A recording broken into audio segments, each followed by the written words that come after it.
Well, I would say bon voyage. Hey. Enjoy the show. So Venom 2 came out, or no, actually, wait a second. No, it's actually just called Venom: Let There Be Carnage. There isn't a 2 anywhere in there. Wrong of me to assume, I guess. And on a quick side note, on the cast list, it just says Tom Hardy as Venom. Not even Eddie Brock or anything. Just Venom. I don't know, I thought that was kind of funny. Wait, is that a spoiler? In this film, she's in a box. In this film. Oh my god, enough! Holy shit.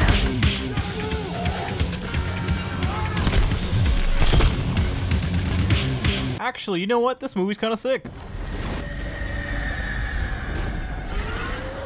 So the sequel to 2018's Venom finally came out, and is it as good as the first one? And if not better than the first one? A lot of people seem to think so. Now, I'm kind of the average movie reviewer shill. If I go to see a movie, I'm gonna go home and read/watch, you know, whatever reviews I can on it. And I guess I'm in the minority here because I didn't like this movie at all. And I'm seeing a lot of people gassing this movie up online. It's not like this movie is like really bad. Wow, that was hard. You know, no. You know, no. This movie is this movie's a disaster. I'm sorry. I don't know what came over me. Please let me fix it so I can play it again. So I guess I should start this video off by saying why I dislike this movie so much. And honestly, it was how disappointed it left me feeling leaving the theater. It just rubbed me in all the wrong ways, but I guess we'll go into that in a second. Now, I can already hear some of you guys watching saying shit like, well, what were you expecting from a Venom movie? I mean, you saw the first one, or what did you expect? A magnum opus of filmmaking? Your expectations were too high. Listen, my expectations were actually on the ground for this movie. Like everyone has already said about the first movie, it was a dumb action comedy flick that was a lot of fun to watch. Venom, get in the rocket. No, we won't let you destroy this world. Holy shit, who wrote that? So I actually expected that from the sequel. And we did get that, but I didn't think we'd get it in the exact same movie.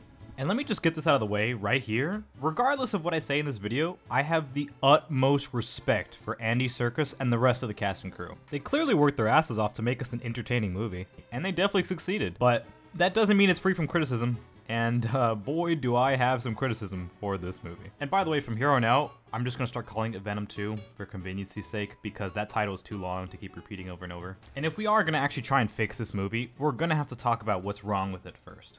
And like I said, Venom 2 is somehow the exact same movie as the first, only worse. Let me explain. So the first movie opens up with a boring, underdeveloped, and underutilized villain, same as the second movie with this boring ass screaming chick and this cop guy. A couple more scenes later, we got Eddie interviewing the bad guy getting mad at Eddie. Then we get a scene of a symbiote breaking out of a building. We get Eddie and Venom bickering to each other. They break up, then they get back together the exact same way in both movies, through their ex-wife saving them from being captured. Whoa. Hey, that's pretty good. Then Eddie and Venom are apparently friends again, I promise. and they stop the underdeveloped bad guys. Why are we still here? Just to suffer. Beyond the actual story structure being the same, the characters even remain the same too. Not a single character in this entire movie has an arc or any kind of development. By the time the movie starts and ends, everyone is the exact same. There is no growth, there is no furthering of any of these characters' relationships. No, we just get jokes and Venom going to a rave. And I wouldn't be bitching about this if there wasn't a giant subplot in this movie about this very thing. But I guess no one got any sort of development in the first movie either, other than maybe Venom? Cut the bullshit. What really made you change your mind? You did, Eddie. So, fuck, I guess I shot myself in the foot there expecting something different. But beyond all that shit, let's actually get into the meat and potatoes of what's wrong with Venom 2, which is obviously its horrible writing. But Petey, why were you expecting good writing from a Venom movie? It's not even about good writing, it's about cohesive storytelling. Similar to some of the previous installments in the Spider-Man franchise, this movie suffers from having too many villains. And you may be asking yourself, what do you mean there's too many villains? It's just CLETUS/Carnage, and then SHRIEK, and she's not even in the movie that much. And there lies the problem. SHRIEK. Her character completely bogs down this entire movie. No offense to Naomi Harris, but this character fucking sucks. All Shriek wants to do is be evil with CLETUS. And she's not even the interesting kind of evil either. Like, she just laughs at everything CLETUS does, and then she screams every now and again. But every time she screams, she just gets yelled at by Carnage. Almost like he doesn't really want her in this movie either. She's twisted like CLETUS. Happy day. Wow, she's so evil and scary. And since she is in this movie, that unfortunately means that CLETUS and Carnage's main focus for 90% of the movie is on her. And I am not lying when I say that she adds absolutely fucking nothing to this movie. And since she's adding nothing to the movie and being a pretty shitty villain, that extends out to CLETUS and Carnage too as shitty villains, because all they do is hang around with the Screaming Lady until they finally decide to kidnap Venom's ex and fight in the last 10 minutes. Hey guys, wanted to pop in here real quick because as you might notice, the footage that you're witnessing is now looping because I am just out of footage. So I'm not lazy. I just am working with all the officially released trailers and clips for this film, so I'm just working with what I got. Also wanted to say sorry that I talk so fast in this video. I can't help it. I'm just a baboon like that. So yeah, just wanted to give that heads up. Thank you guys. As I was saying though, Shriek fucking sucks. And then to make matters worse, she suddenly has this random ass change of heart at the very end of the movie because Carnage is gonna eat Venom's ex's brain. I mean, fucking Anne's brain. Where the fuck did this come from? This whole movie, she's been this corny, cartoonishly evil villain, but suddenly, when it's fucking go time, she's second guessing what they've been doing the entire time. Okay, whatever. I guess it doesn't really matter because she fucking dies anyway.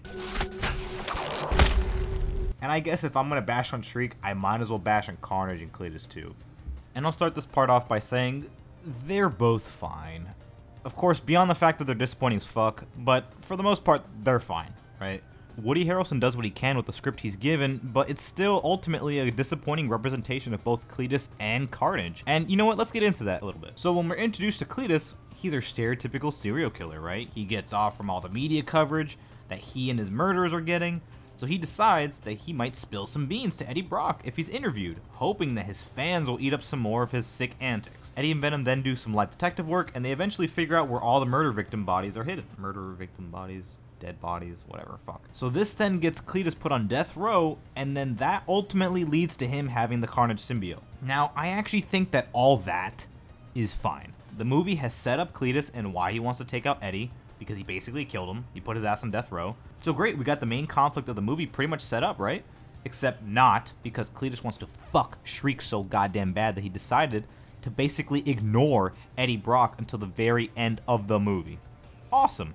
Oh, and I guess that doesn't really matter either, because he also just fucking dies. And if you thought that didn't sound annoying enough, we have the entire subplot of Venom beefing with Eddie back from the first movie. Although, if we're being completely fair here, it's not like the Sam Raimi movies or the Amazing Spider-Man movies didn't do the exact same bullshit. Every movie is basically a back and forth of will they, won't they, between Peter and fucking MJ or Gwen or fucking whoever, man. So I guess we shouldn't really be surprised it's happening again with Venom. I don't know, it just doesn't really feel like Sony tries too much with these live action movies. But seriously, I thought Eddie and Venom were cool with eating bad guys by the end of the first movie. I thought they had all that shit worked out. What the hell are you? We are Venom. I just don't really understand why they decided to rehash the same problem from the first movie without adding anything meaningful into the mix. That odd couple relationship was what this movie was always going to be about, as a progression from the first one. But fucking whatever. Like most things in this movie, it honestly doesn't really matter, so it's fine. Let's try to not think too much about it, I guess. And I know it sounds like I'm just nitpicking this movie apart, so I'll just fucking stop it there. And we'll actually just get into why you all probably clicked on this video in the first place, right? Let's actually try and fix Venom, Let There Be Carnage. And I guess we'll try and do this in chronological order of the actual movie. So for starters, we cut any and all scenes with Shriek in it. Sorry, Naomi Harris, but this movie is barely an hour and a half long, and we just do not have no time for you to be in it. The screenplay is honestly asking a lot for us to care about Eddie and Venom's relationship, Eddie and Anne's relationship, the Mulligan subplot with Eddie, CLETUS and Shriek's romantic subplot, and then Carnage's own motivations. which is just to kill his dad. There just simply isn't enough time in this short-ass movie to have everything fit together cohesively. And if we were to cut anything from it, I'm putting my vote on Shriek. Like I said before, everything leading up to CLETUS finally getting and becoming Carnage is actually fine. Let's keep all that in the movie. However, once he breaks out, I actually think he should have killed, like, everyone in his way. Not just the prison guards, but also the inmates. There's even an instance where all the inmates crowd around to cheer for Carnage, and he kind of just stands there and then just starts spinning. I don't know, I feel like Carnage would have just wasted all those guys too. But moving on from the prison break, immediately after we get a scene of both Carnage and CLETUS driving down a bridge, where CLETUS says some shit along the lines of, "Yo Carnage, let's make a deal. We break my girlfriend out of jail first, then we can kill Eddie and Venom." I feel like they could have just gone on a fucking rampage. I mean, it's in the title, right? How about we actually get some carnage going on? I mean, fuck. In the same scene, CLETUS murders a random ass civilian driving in front of him just because. There should have been way more of that in this movie. Maybe CLETUS takes full advantage of both being a free man and a superpowered murderer and just starts shredding through the city in search of Eddie Brock. Or maybe instead of CLETUS making a deal with Carnage, it's the other way around. Let's say Carnage tries to make a deal with CLETUS instead and says some shit along the lines of, "Hey, why don't we kill Venom first, since he's the only one that can really stand a chance against us. Then we can completely lay waste to the city and everything else after." Then perhaps CLETUS just straight up denies Carnage. Instead, he'd rather take his new superpowers for a spin and take care of Eddie and Venom whenever they eventually cross paths. Because again, CLETUS Cassidy is pure evil. He is evil to be evil. He doesn't need a romantic interest in this movie. We already had some scenes of him being pure evil just because it's fun in the movie, so why don't we play that up a bit more? And he even fucking says it in the trailer. All I ever wanted in this world is carnage. But we barely get any, what do you mean? Instead of him going to Ravencroft to break out Shriek, he should just be causing pure chaos because he can, because it's fun. CLETUS likes being a criminal. He likes the publicity. He likes being on the news. And seriously, think about it. If CLETUS denied Carnage's proposition, that would then begin the conflict between the two of them. This internal struggle of who's actually in control. Because Carnage doesn't give a fuck about the news or publicity or CLETUS's fans. He doesn't care about any of that. He just wants to kill Venom. Additionally, this would better help sell the final speech between Eddie and Venom about them being symbiotic and how they work together. Meanwhile, CLETUS and Carnage aren't symbiotic, even though throughout the whole movie, we never get a true sense of them not being symbiotic. It's only when Shriek screams that they bicker with each other. I just think that's a lot more interesting than what we actually got. And speaking of bickering, let's get on to more shit that doesn't work in this movie. Cut to Eddie and Venom bickering in their apartment like children. Instead of having the exact same issue as the last movie, we're gonna change some shit here, okay? Maybe it's been a while since the first movie, and all the people that Venom has eaten has begun to take an emotional toll on Eddie, reinforcing his stance on not eating people in this movie. Then these two can have their back and forth, which would then lead to Venom being salty and running off on his own to eat brains. That's already more compelling than Eddie simply saying no eating people throughout the whole movie, even though, again, they've eaten plenty of people already. At least then we'd have some sort of character development for Eddie Brock, because again, he's just such an uninteresting character. At least right now. Luckily though, Tom Hardy's a fucking G and he's holding down this movie with his performances as Eddie and Venom. And even though I don't like Eddie, watching Tom Hardy bumble around as him is just really entertaining. As the movie goes on though, and after Eddie and Venom break up, we'll finally reach the scene where Venom is at that rave, and everyone seems to think that he's got some sort of costume on. That costume is amazing! Thank you. Which is actually really funny because of how ridiculous it is. But perhaps in that scene, Carnage can show up at the rave as well, coincidentally stumbling upon Venom. And everyone else in that crowd just thinks it's another really cool costume. But then Carnage just starts to straight waste people. Then we could have some sort of confrontation between both Carnage and Venom, where Venom goes into it really confident because he's just been completely running shit in the city for the past few years. But then he gets his ass completely kicked. And this can do a number of things. For one, it actually raised the stakes a bit more, showing us the villain is that much stronger than Venom, that he just kicks his ass effortlessly. It also just gives us an extra fight between Venom and Carnage, since we only really see them fight once in the movie, and it's at the very end. Two, it actually shows us that Venom really does need Eddie because he can't take on such a dangerous villain by himself. Just the same as Eddie needs Venom when CLETUS and Carnage eventually find him too, that these two heroes actually need each other to come out on top. And three, this fight could then immediately transition to the Mrs. Chen scene afterwards. In the original movie, Venom passes out as a drunk person in Mrs. Chen's shop, screaming about how he's hungry and how he needs to eat. And honestly, I thought that this could have been a lot more emotional. Instead, Venom could maybe barely get away from his fight with Carnage, and thinks to retreat to the only safe place that he can think of, Mrs. Chen's shop. And there, he passes out on the ground from being beaten down, not because he's hungry or drunk or whatever. Now, to explain this next point, I need to talk about Anne in this movie. I remembered her name. And I'm not gonna say some shit like, Anne sucked and she didn't need to be in this movie either. Nah. But I do think that she should have been used a lot differently and a lot more sparingly. To be completely honest, I wish she had left the movie about halfway through. I actually hated that she was the main reason that Venom and Carnage even fought at the end. Hell, at the beginning of the movie, she goes to Eddie and tells him that she's going to get married to that Dan guy from the first movie. So when she starts showing up a lot more again, I can't help but be confused. I thought the movie was showing me that it's finally time for Eddie to move on from Anne. I don't know, character development? But no, she actually needs to come back and save Eddie again. And like I said before, she saves him the exact same way. Eddie is captured and then threatened to be taken out of the movie, but then Lady Venom comes and saves him. Who decided that this was the best thing to do here? And not only does she save Eddie the same way, but then she gets in the way of what should have been an actually sweet character moment between Eddie and Venom. The scene in Mrs. Chen's store should have been between Venom and Eddie. I think it would have better served the movie and really would have added that emotional punch this movie was lacking. It feels like the only reason Anne is here is to be the catalyst for the final act of this movie, and to have cuck humor for her soon-to-be husband. Poor Dan, man. Dude is such a cuck in this movie. But anyway, what I propose in place of all this is actually pretty simple. We're unfortunately going to have to cut out most of Anne's scenes, but I feel like once the movie told us that she was moving on from Eddie and that she's officially getting married to Dan, she should have just left the movie. Or at the very least not have her be such an integral part to the plot. So instead of Eddie being an incompetent Momo and being stuck in an interrogation room waiting to be saved again, he could maybe show some initiative and find a way to get out of the room on his own. I know it seems like I might be asking for a lot, but actually think about it. Eddie Brock in both movies doesn't really do anything interesting ever. He's almost always waiting for something or someone else to come and either save him or start making the scene interesting. The most initiative I've seen from Eddie Brock in both of these Venom movies is when he wanted to interview evil Elon Musk at the beginning of the first movie. So why not have Eddie find a way out of the room on his own without needing to be saved again? Maybe he tries to get the attention of a guard in the interrogation room because he really needs to go to the bathroom or something. Plus, now the police station is a mess because of Carnage destroying the city, so maybe going to take a shit is a good enough reason to have a dumbass guard open the door and have Eddie escape.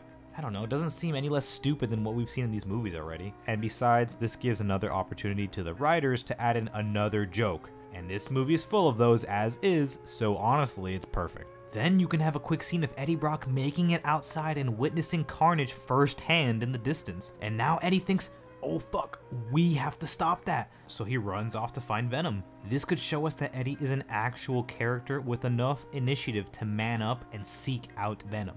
It shows us that Eddie truly misses and cherishes that friendship. That he's got more going on than just wanting to get back with Anne. And with Anne being taken out of the movie can shift away from Venom being Eddie's wingman to get Anne back, to Eddie and Venom learning that they truly need each other's friendship and support. And I do think that the movie already tries to juggle these things, but ultimately, at least in my opinion, I think it fails. Oh shit! Now that leaves us at the final battle, and since it's simply between Venom and Carnage with no third partying, it's just a good old-fashioned throwdown, a fucking scrap. And since we've shifted the movie around a bit, the final brawl could have taken place in the city and not in some random church. Yes, I'm aware that this is an adapted comic book storyline, but it doesn't mix well with the other half of the movie, this bromance going on between Eddie and Venom. The movie just isn't long enough for all that. As the fight goes on though, let's get some scenes of Venom saving people as well, people who could have been collateral damage. I want to see this lethal protector that the movie talks so much about. Show us them working together in these action sequences. I want to feel their chemistry in this so-called symbiotic relationship, instead of just CLETUS and Carnage bickering over this screaming bitch, which ultimately loses them the fight. They could just be so strong that the only way to win is with the teamwork of our heroes, not just with brute force, not just by slamming into each other, but with genuine teamwork. And I feel like I'm not even changing that much of the movie in all honesty. Most of what I've said is pretty much already there, just needs to be tweaked a bit. Like, you can really see the missed potential with this movie, and it's pretty disappointing. Because again, this movie isn't the worst thing ever or anything like that. It's just more of a missed opportunity than anything. And if by the end, you still really want to adapt this Red Wedding storyline, you can easily set it up at the end for the next movie. So instead of having Carnage, CLETUS, and SHRIEK be killed at the end, they can just be sent to Ravencroft again. Because just like in Maximum Carnage, which this movie is clearly taking a lot from, CLETUS and SHRIEK meet as adults at St. Estes and not as children like in this movie. For the nerds that are sweating over comic book accuracy, there you go. I got you covered. God, I'm so sorry. Not sorry. This two needs some serious couples count. And that's pretty much it, guys. And I guess to close this off, I just want to say that I'm not saying that I could have written a better Venom movie, okay? Not at all. But these are just some of the alternatives that immediately jumped out to me after watching it, as a fan of both comic books and just filmmaking and movies alike, you know? And I mean, I didn't even really get into some of the other stuff that I had in mind, because this video is just kind of too long already and I was getting tired of editing it. What could have happened in the sequel to, I guess, my iteration of Venom 2, maybe fucking a little bit of Carnage is still alive in CLETUS, and then they go to fucking Ravencroft again, and then he infects SHRIEK, and then SHRIEK fucking, for some reason, gets Mulligan infected, and then at the end of the movie, they have a fucking 2v2 symbiote fight of Venom and Toxin versus Carnage and SHRIEK. Her symbiote, you know, incarnation. Because, I mean, both movies have ended off on a fucking 1v1 symbiote fight. I feel like the only progression there is to have a 2v2 symbiote fight.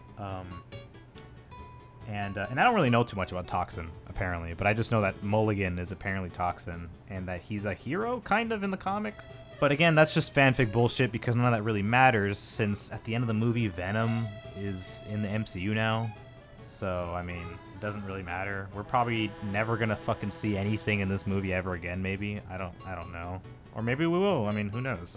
I feel like maybe they might be moving away from the Sony universe and going to the MCU. I don't really know what the fuck's happening. And this was definitely a learning experience for me.